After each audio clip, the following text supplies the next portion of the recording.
Some things about me. I'm a writer, as Chris said, and that includes both fiction and nonfiction. My first book was Voluntary Islam.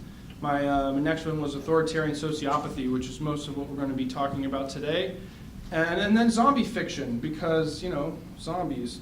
I'm also an artist, and I do merchandise and things like that. One thing that I am not, and this is really important, is a credentialed psychologist.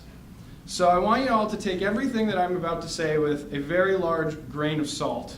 And I'm going to take every, practical effort to tell you the names of the psychologists who said the things I'm going to say and to cite the books that I'm taking these ideas from. Because what I've done is I've cast a wide net and I'm trying to focus them together as a kind of a laser.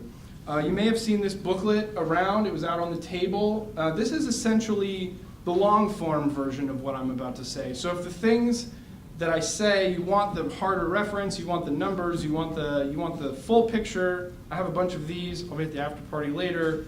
Have a look at them. What I am first and foremost, beyond an activist, beyond an entrepreneur, beyond a writer, I'm a creative problem solver. I really like to be thrust into a crisis where people don't really know what the solution is, and then just sort of take scattered bits of information that I've collected over the course of my life and I have no credential in and come up with a solution that works. And I think I have one, and I want to propose it to you, but it's going to take some groundwork. So the problem I see is police militarization, government militarization, the growth of empire, the growth of statism. We all see this problem, right? But the really frustrating thing about it is that it only goes in one direction. Like, it seems like historically, even in other empires, that this growth travels in one direction until a point of collapse. And maybe there were people who were warning about it before it collapsed, and maybe those people should have been listened to, but that seems like the historical precedent. History doesn't repeat itself, but it rhymes, and we are coming to the crescendo of a very sad song.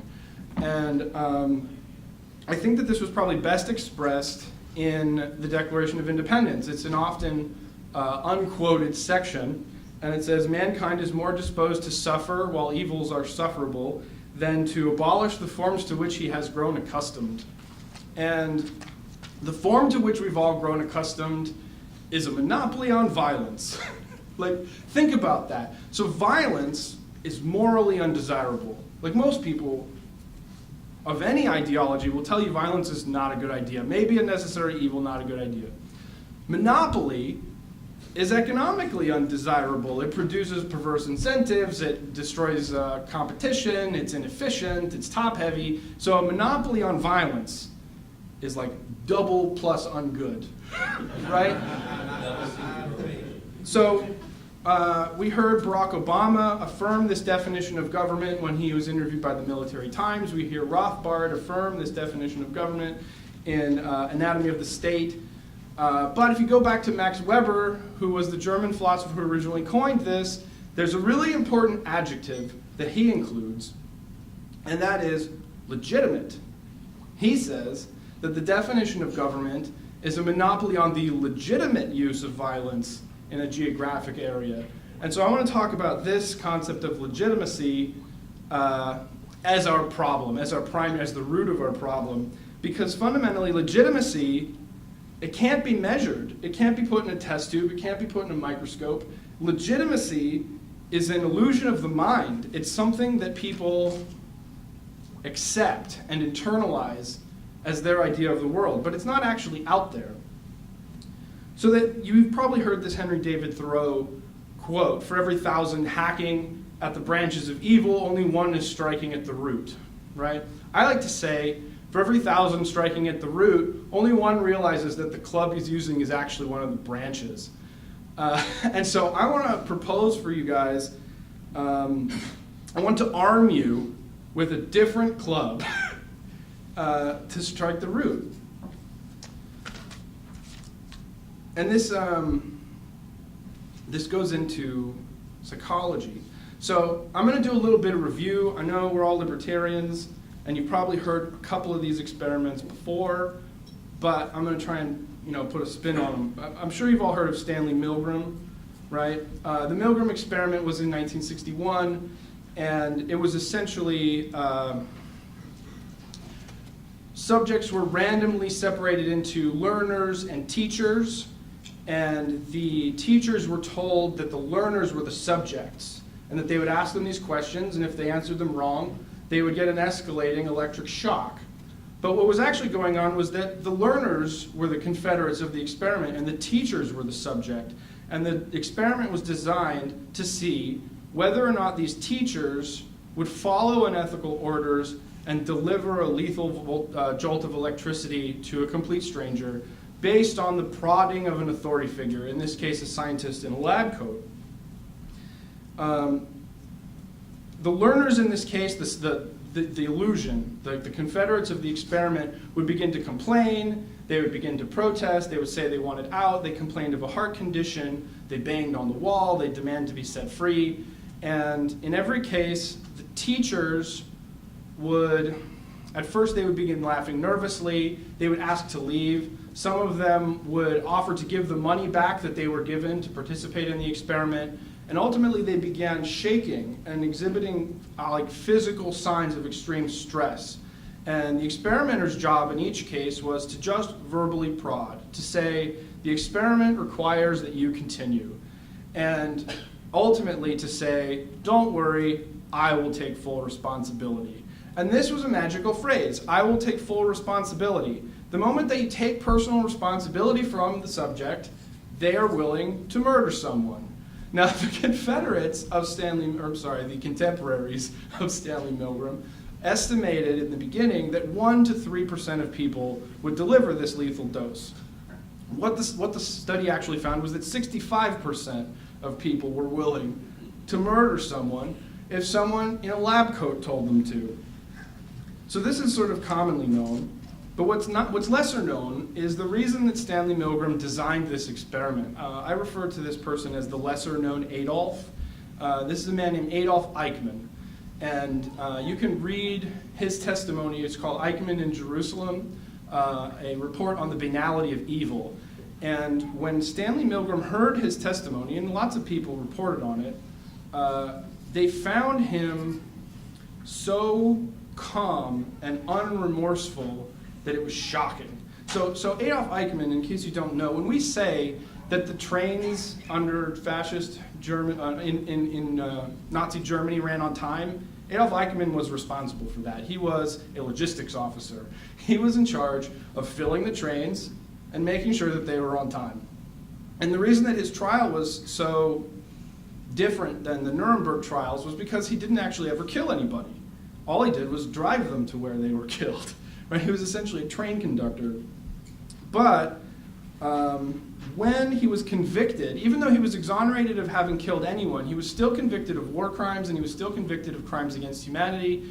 And the reason that the judges said was because of a quote from his testimony. And what he said was, the fact that there are 5 million people on my conscience is for me a source of extraordinary satisfaction. And so for him, the moral infraction was not merely driving a train.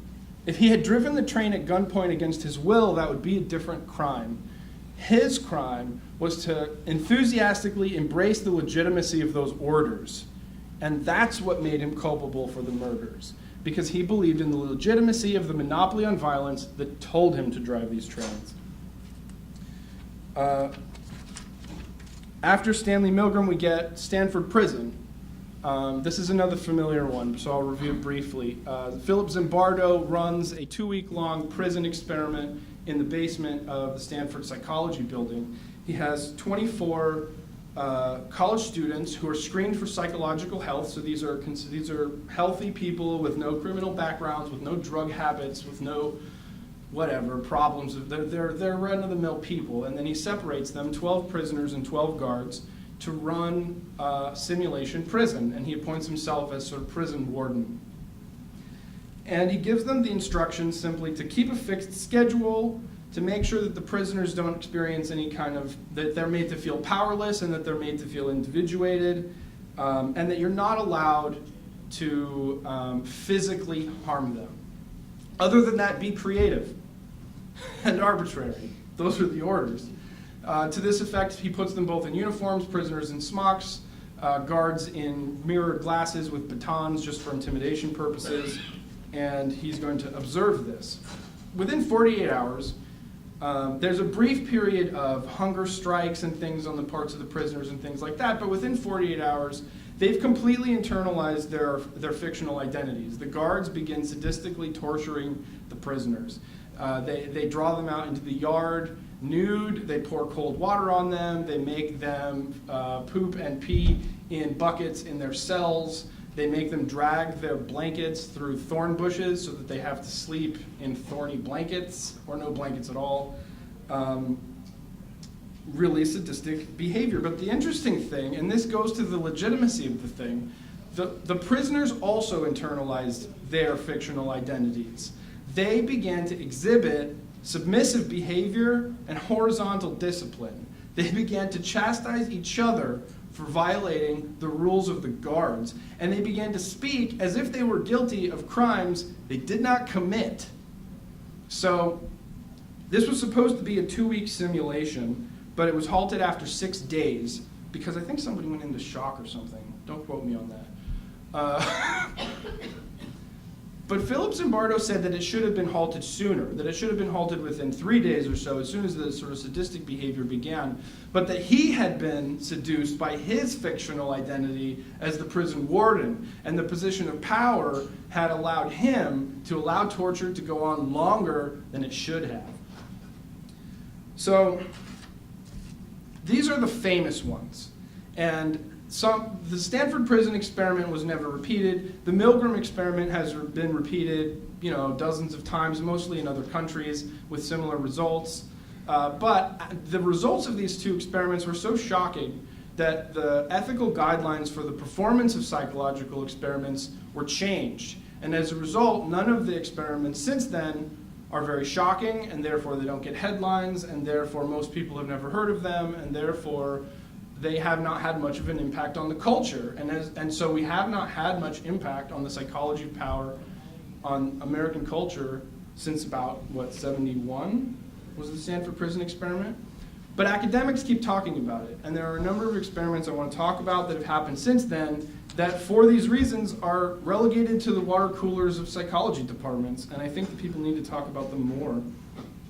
So there was an experiment called Power and Lying by Dana Carney at UC Berkeley. In this one, he surveys 50 subjects with a survey to identify them as high power or low power people, and he allows the subjects to believe that this survey is actually identifying them and therefore giving them a legitimate sense of their own power, but in reality it's a fake survey and the assignment is random. Okay, so in all of these experiments, there are some common features. There's how you're going to create your two subject groups, high power, low power, and there's how are you going to induce the feeling of power, which is, are they going to be a prisoner, or is there some other way of putting them in a position of power, or is the selection based on their real life, and are they really a high power individual based on their choices in real life? So in this experiment, the high power, and this is random, this is the crazy thing, the high power individuals are put in an executive office and given 1 hour of busy work, and the low power individuals are put in a cramped cubicle and given 1 hour of busy work, and after an hour in these high power and low power positions, they're asked to engage in a 10-minute negotiation. And that's it. These are people selected at random. They were the same before the experiment began. But then half of them are given an opportunity to steal $100. Now, deception can be measured in a variety of ways. In this case, most people exhibit negative emotions, and so the subjects all engaged in emotional surveys before and after the experiment. They experienced cognitive impairment, so there was a computer reaction time test before and after the experiment. They exhibit psychological stress, and so there were saliva samples taken to measure their cortisol, which is a stress hormone, and there are nonverbal tics, like shrugs and speaking faster and things like that. And so video of the exit surveys was taken to see whether or not they exhibited these nonverbal tics. And what was found was that powerful liars are indistinguishable from truth tellers, except for one thing, and that is that they reported pleasure about lying. So think about that. Like, the low power person lies and gets nervous, and they feel bad about it, and they get stressed in their blood, the cortisol flows in their blood, and their heart races, and they get fidgety. The high power person doesn't experience that. In fact, the high power person feels elation about fooling you and taking $100. And this is a person who's been given power for 1 hour, and it's a measurable result. Another experiment is called Power and Compassion by Gerben van Cleef at the University of Amsterdam. This one studies the emotional reaction that people have to the suffering of others. So in this case, there's 118 subjects. They're divided into high power and low power, but this time the survey is real. So they're asked about their profession, they're asked about their subjective sense of power. If you feel like a high power person, you're going to go in the high power group. If you feel like a low power person, you're going to go in the low power group. And then they're randomly paired off. So you now have a partner, most likely from the other, or I guess 50-50 from the other category. And in this case, emotional responses are measured with an electrocardiogram, an EKG. So when you're paired off, you're asked to tell a painful story. And both of your autonomic functions are measured, and you're asked to give an emotional survey of your feeling, both your feelings during the story and your partner's feelings during the story. And what they found was that low power people exhibit an emotional reciprocity. When the storyteller begins exhibiting distress, the listener begins exhibiting distress. When they're surveyed afterwards, they're able to even identify the source of distress and the emotion experienced by the storyteller. The high power people don't have this autonomic function. They don't experience emotional reciprocity witnessing the suffering of others. And they successfully identify the suffering of others. So it's not that they don't see it, it's that they don't care. They successfully can tell which parts of the stories are stressful and what negative emotions the storyteller is experiencing, and they don't experience autonomic heart palpitations. That's power. This is one of the most interesting, and the reason this next one is power and hypocrisy. Hypocrisy and politics are like peas and carrots. But this one's interesting because it's a battery of experiments, and they're not very statistically significant. It's not as dramatic as the others because the way of inducing power is subtle. But the last one of these is the one I'm most excited about. So let me just get to it. Joris Lammers at Tilburg University ran 5 experiments. In this, he's trying to test the influence of power on moral standards, immoral behavior, and judgment of others. So in each one, there's a different moral infraction that they're going to be asked to commit, a different way of identifying high power and low power, and a different way of measuring the infraction. So the first one was dice. It's expressed standards versus actual behavior. Subjects are randomly asked to recall, so the way this is induced is, this is random, half of the subjects are asked to recall a time in their life when they felt powerful, and the other half is asked to recall a time in their life when they felt powerless. Then they're asked to gauge on a scale from 1 to 7, how much do you think cheating is a moral infraction? And then they're given an opportunity to cheat at dice. Essentially, they're going to roll dice, they're going to win some amount of money based on the roll, and they get to self-report. Of course, it's under video surveillance, but they don't know that. So in this case, high-power people are lenient on themselves and harsher on others. They're more likely to cheat, but they rate cheating as a higher moral infraction than low-power people. And the second experiment was a mock government. Half of the people, let's see, how is this one done? Subjects. So this one's randomly assigned. Half of the people are given high-power positions in a mock government, and the other ones are given low-power positions that have to follow orders. And then they're surveyed on their feelings about traffic violations. And as you'd expect, the high-power people felt that they had a right to violate traffic laws. If they had somewhere important to be, the laws should be lenient for them. But they also felt that other people deserved harsher punishments for violating these laws they felt that they should have a right to violate. The third one was tax evasion, and it was pretty much how you would expect. High-powered people are willing to, fudge the numbers on their tax returns, but they believe in harsher punishments for those that do that.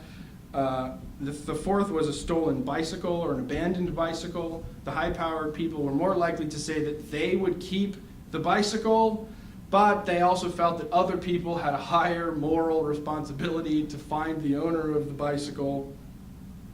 And the last one, which is the one I think is most important.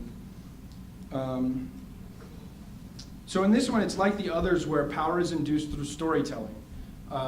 Subjects are randomly assigned as high power or low power.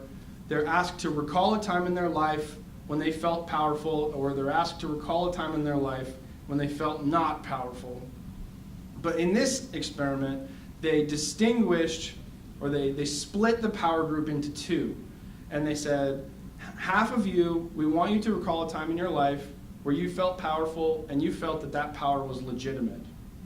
And the other half of you, we want you to recall a time in your life when you felt powerful, but you felt that that power was illegitimate or undeserved, right? And what they found was in the second high power category, they exhibited the opposite response. In fact, they coined the term hypocrisy. It's the opposite of hypocrisy. What they found is that high power people who felt that their power was legitimate were harsher on others and more lenient on themselves. Low power people, it was kind of a wash. Like, they were sort of the same. They felt everybody should be at about the same level of moral standard. But people who felt that their power was illegitimate were actually more lenient on others and more harsh on themselves.